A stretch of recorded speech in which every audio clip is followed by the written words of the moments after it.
एक भीड़ भरी बस में यात्रियों की भीड़ के कारण एक महिला गलती से कंडक्टर से टकरा गई। उसके शरीर से निकलती गर्मी को महसूस करते हुए अचानक उसके चेहरे पर एक मोहक भाव आ गया। एला की नींद फोन की घंटी बजने से टूट गई। उसके बॉस ने उसे तुरंत क्लाइंट को डिजाइन प्लान्स देने का आदेश दिया। भीड़-भाड़ के समय में टैक्सी पकड़ना असंभव होने के कारण उसके पास भरी हुई बस में जाने के अलावा कोई विकल्प नहीं था। टिकट खरीदने के लिए भीड़ से जूझते हुए जब वह कंडक्टर के पास पहुंची तो उसकी गहरी आकर्षक आवाज उसके कानों में पड़ी। उसने उसे कसकर पकड़ने को कहा क्योंकि उसके स्टॉप तक पहुंचने में अभी लंबा समय था। उसकी कोमल चिंता ने अचानक एला के अंदर कुछ जगह दिया इस अजनबी के लिए जिससे वह अभी अभी मिली थी। उसने उसकी वर्दी पर नाम देखा, लीके। जैसे ही बस आगे बढ़ी उनके शरीर एक दूसरे से टकराते रहे।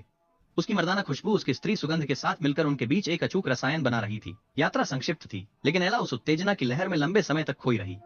एक पूरे दिन के काम के बाद एला ने अपनी कार की चाबियां अपनी सबसे अच्छी दोस्त को फेंक दी, यह घोषणा करते हुए कि वह अपने प्यार को खोजने जा रही है। वह उसी बस में उत्सुकता के साथ चढ़ी, लेकिन जब उसने कंडक्टर का अभिवादन करने की हिम्मत जुटाई तो जो आदमी मुड़ा वह नहीं था जिसे उसका दिल खोज रहा था। निराश होकर उसने टिकट खरीदने के बाद अपनी सीट पर धंस गई। इस बीच लीके पहले ही घर लौट चुका था। ये उसने अपनी बेटी के लिए एक टेडी बियर खरीदा था, लेकिन उसे अपनी पत्नी की कड़वी व्यंग्य का सामना करना पड़ा। वे वर्षों से साथ रह रहे थे, लेकिन लीके कभी उसे वह भव्य शादी नहीं दे पाया जो वह चाहती थी, जिससे वह अपने परिवार के सामने हीन महसूस करती थी। उसने शिकायत की कि उसने उसे रिश्तेदारों से अंतहीन उपहास सहने पर मजबूर किया।